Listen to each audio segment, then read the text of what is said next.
আসসালামু আলাইকুম, কেমন আছেন সকলে? সকলকে ওয়েলকাম জানাচ্ছি আমার আরো একটি নতুন ব্লগে।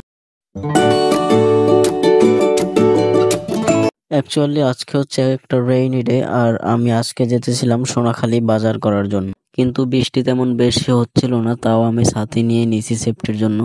তো এরপর গাড়ির জন্য অপেক্ষা করতেছিলাম এবং গাড়িতে উঠে সোজা বাজারে চলে এসেছি।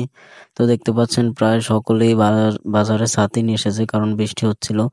আর আজ যেহেতু বৃষ্টি, ভেবেছিলাম বাজারে তেমন কিছু উঠবে না, কিন্তু তাও প্রায় সবকিছুই, যেমন আলু, লাল শাক, পুঁই শাক, পাট শাক, ঢেঁড়স, তারপর কুমড়ো, বেগুন সবকিছুই উঠেছে এবং বিভিন্ন প্রকারের মাছও উঠেছে। তো আমি প্রথমেই চলে গিয়েছি মাছ কেনার জন্য। তো সেখানে গিয়ে দুটো পাঙ্গাস মাছ নিয়েছি, যেগুলোতে প্রায় 4 কেজির মতো হয়েছিল।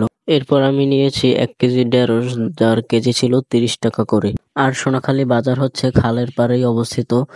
আর আমি যেই খালটা আপনাদেরকে আগের ব্লকে দেখিয়েছি, সেইটাই কিন্তু এই খালটা। এই খালের পাড় দিয়েই আমাদের বাড়ি থেকে সোজা সোনাখালী বাজারে আসা যায়, কিন্তু আমি রোড ইউজ করে এসেছি। এরপর আমি নিয়েছি 1 কেজি কুমড়ো, যার কেজি ছিল 70 টাকা করে, এবং নিয়েছি হাফ কেজি পাউডার মিল্ক, যাটা নিয়েছিল প্রায় 420 টাকা, এবং একটা মামাও নিয়েছি।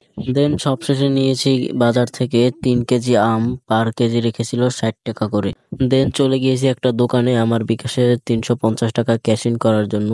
তারপর একটা মুদির দোকান থেকে নিয়েছি মুরগির খাবার প্রায় 4 কেজির মতো। এরপর সবকিছু একটা গাড়িতে নিয়ে উঠে পড়েছি বাড়ি যাওয়ার জন্য। তো এটা হচ্ছে আমাদের কলেজ। আর এখন কিন্তু সব কোলাগুলোতেই পানি উঠা শুরু করেছে, রাতে মানুষ এতে মাছ ধরতে আসে, আর কিছুদিন পর সম্পূর্ণ কোলা একেবারে পানিতে থই থই করবে, তখন কিন্তু বাচ্চারা এতে বোর বানিয়ে চালাবে, তারপর সবাই মাছ ধরবে। আর এই সময়টাই আমার কাছে খুব ভালো লাগে। তো এরপর বাড়িতে চলে এসেছি, বাড়িতে এসে খেয়েছিলাম আমাদের গাছের খেজুরগুলো, যা পানিতে ভিজিয়ে রেখেছি এবং পেকে গিয়েছে। তো কারা কারা খেয়েছেন এই খেজুরগুলো কমেন্টে জানাবেন। তো আপনাদের কেমন লেগেছে এই গ্রাম্য বাজার, কমেন্টে জানাবেন। দেখা হবে অন্য কোনো ভিডিওতে। খোদা হাফিজ।